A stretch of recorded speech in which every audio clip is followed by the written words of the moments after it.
Tonight, we're tracking the impact of storms in central Indiana. There is a chance the storms could be severe, so that's why tonight we are kicking off in the Weather Center at 5 with Angela, and she's got a key look at what we can expect weather-wise tonight. We've already had several warnings, so we'll get you straight to radar. Be aware these storms may produce damaging wind, large hail, and still the potential a few of these storms may rotate.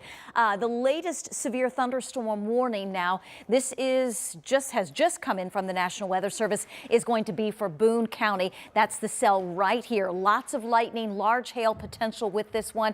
May have some wind gusts in excess of 60 miles per hour. We have this severe thunderstorm warning until 5:45 for the far northeastern sections of Montgomery and then into a good part of Boone County. So heads up Lebanon and Interstate 65. This is moving in now.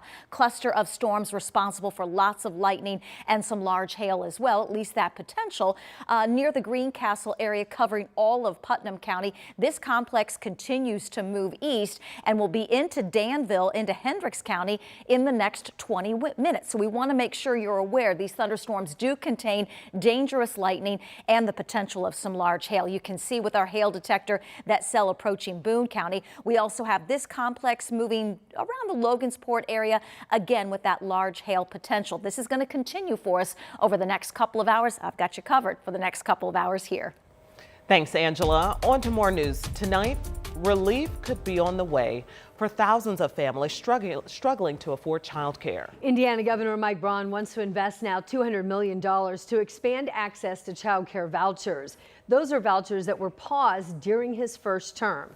Ella Rhodes has been looking into this, following this story. Joining us now live in studio, she's covered child care affordability ever since the state made these changes last fall. So now we hear this from the governor today, wanting to make this investment. What does all this mean? Yeah, well, it provides a lot of relief and makes a huge difference for families. Essentially, the state will resume enrolling around 14,000 low-income children for those vouchers. So this is something child care providers have advocated for since the fall, but they say there's still a lot of work to do.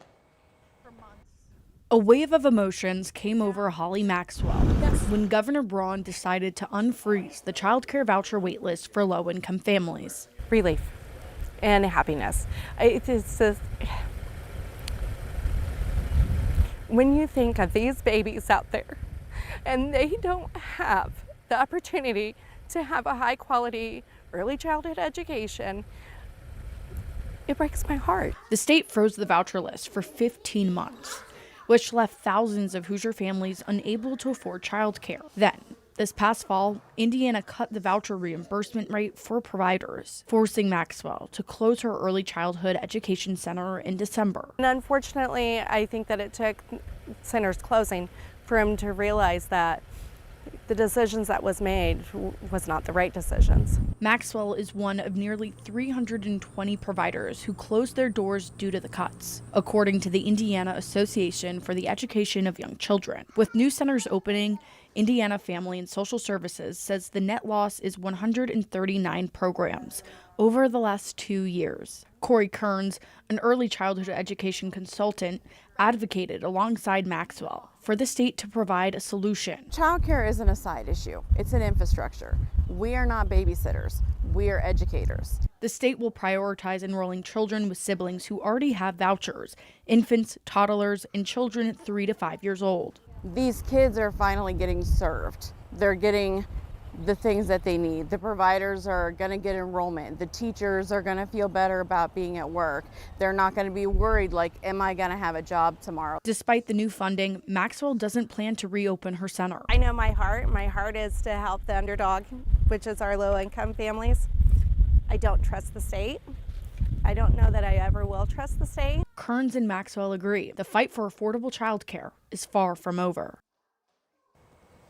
Governor Braun's administration says parents will start to hear about receiving those vouchers in May. Now, you can find more information about where the $200 million comes from on WTHR.com. It's important. Ella, thank you so much. Thank you. Well, ever since the governor's announcement about child care investment, several lawmakers now have reached out and they wanted to share their thoughts. For example, Representative Greg Porter sent a statement saying in part, quote, "I'm glad that Governor Braun has finally recognized the needs for action. He has finally heard the pleas of Indiana's working parents, whose calls got louder after his reimbursement rate cuts." And then on the Republican side, State Senator Spencer Deary sent a statement and it says, quote, "This infusion will expand affordable child care options to local families, and it shows Indiana is open for business and ready to start treating the development of a robust child care system like the infrastructure issue it is." Developing now tonight in Fishers, a teen going to prison for reckless homicide after causing a crash that killed his passenger, HSC grad Mason Alexander. Rich Nye takes us in the courtroom for the emotional apology before Trey Williams received his sentence. Trey Williams received the maximum prison sentence, 3 years, allowed under the terms of the plea agreement.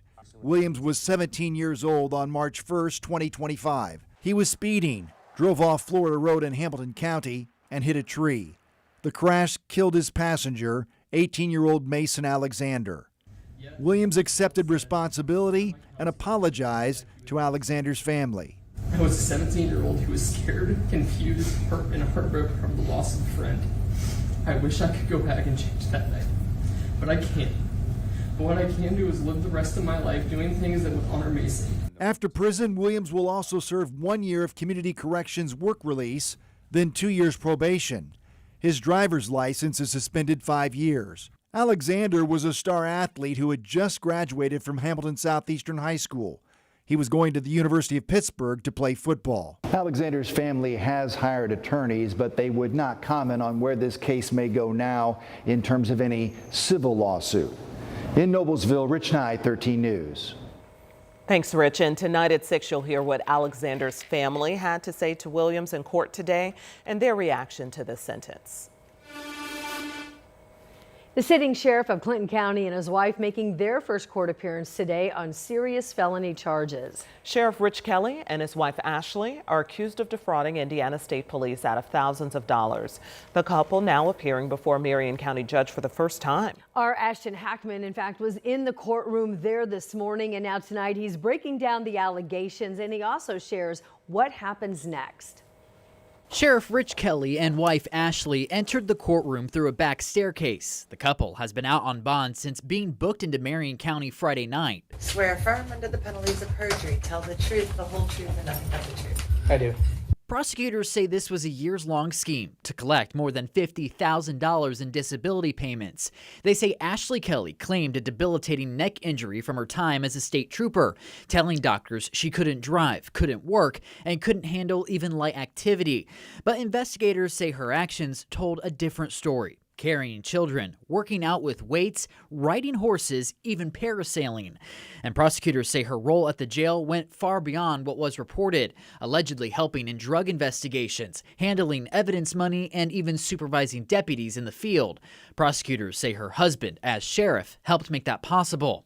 Ashley left the hearing before we could ask her questions. As for Sheriff Kelly, any comment on your initial hearing this morning and the charges that you face No, here in sir. Marion County? No. Any message to the Clinton County commissioners who have asked for your resignation, as with your wife?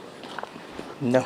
the Kellys are already facing a separate felony case in Clinton County, accused of misusing jail commissionary funds. Now, Ashley is running to replace her husband as sheriff, while Rich campaigns for county commissioner. The same board now calling for both to resign, saying, quote, residents deserve leaders who uphold the law and protect taxpayer dollars. For now, the Kellys' other criminal charges in Clinton County are still pending. In the meantime, they're both set to be back in court here in Marion County in July. At the Community Justice Campus, Ashton Hackman, 13 News. The Kellys now are also barred from having firearms and from contacting Sheriff's Office employees that are tied to the investigation. Their attorney says those employees now are working remotely, but the judge said a hearing is needed to determine whether or not that is truly voluntary. The cause of an early morning fire which destroyed a Crawfordsville restaurant is under investigation. Now, although firefighters say it was not intentionally set, it happened just before 1 o'clock this morning at Swick's Creekside Barbecue. It was previously known as the Creekside Lodge. It took firefighters more than an hour to get the fire under control. Tonight, there's an investigation into a fire which seriously damaged a home and destroyed several cars. South Madison Fire Territory shared these pictures you see of the damage following the fire in Pendleton. Firefighters found several cars, the garage and the house on fire when they arrived. They were able to put it out before it spread throughout the entire home. The homeowners were able to get out before firefighters arrived.